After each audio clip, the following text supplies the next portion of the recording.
Hello and welcome to the One Life Church devotional series where we cover the entire Bible in 20 months. Well, today's chapters are Ezra chapter 7 and 8. And we have a fascinating sound in the background today while I'm speaking to you. Hope you can hear it over the waves. I'm looking directly at the Mooley Point Lighthouse. You can't see it, but I promise you it's there. The fog of the Atlantic has rolled in and has been here for the last 24 hours. There has been this drone in the background. Are we trying to sleep last night? It's still going there now. If you can hear it over the waves, that's a foghorn. Now, being a country boy, I had no idea what a foghorn was. I'd been called a foghorn with my big voice, but I never heard one in action. And basically the point of the foghorn is that you can't see the lighthouse.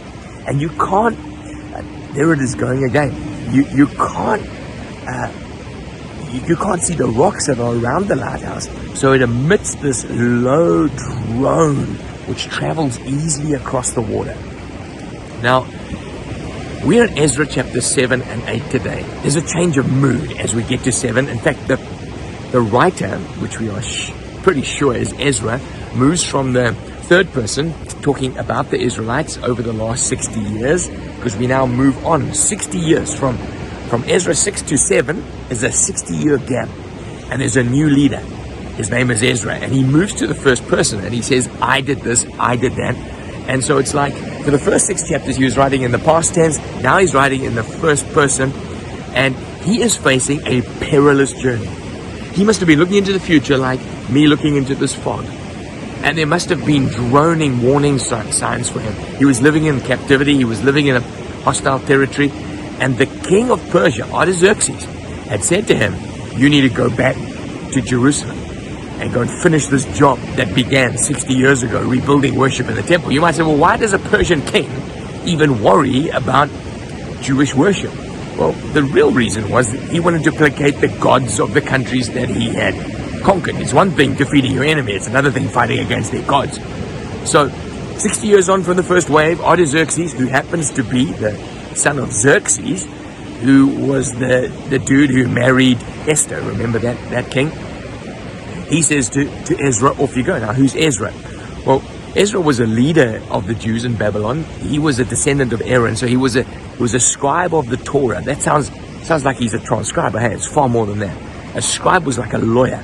He could dissect the Old Testament, he could dissect the law, and Artaxerxes knew this was the right guy to send back on this 900-kilometer journey through bandit territory, through the fog, through all the uncertainty back to Jerusalem.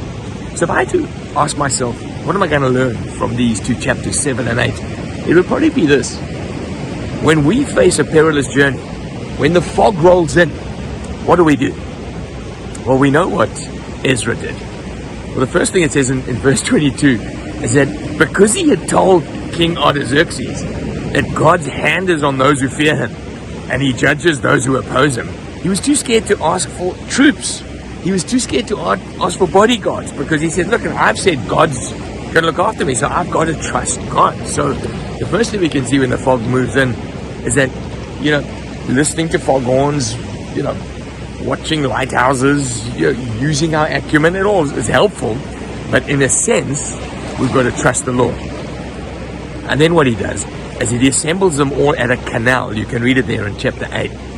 And as they assembled at the canal, he's gathering himself as he faces this perilous journey.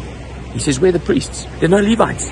There's no Levites. How are we going to get worship going if there's no Levites? So he sends out a search party and he brings in the Levites, so he establishes worship. When you're facing the fog, begin to worship.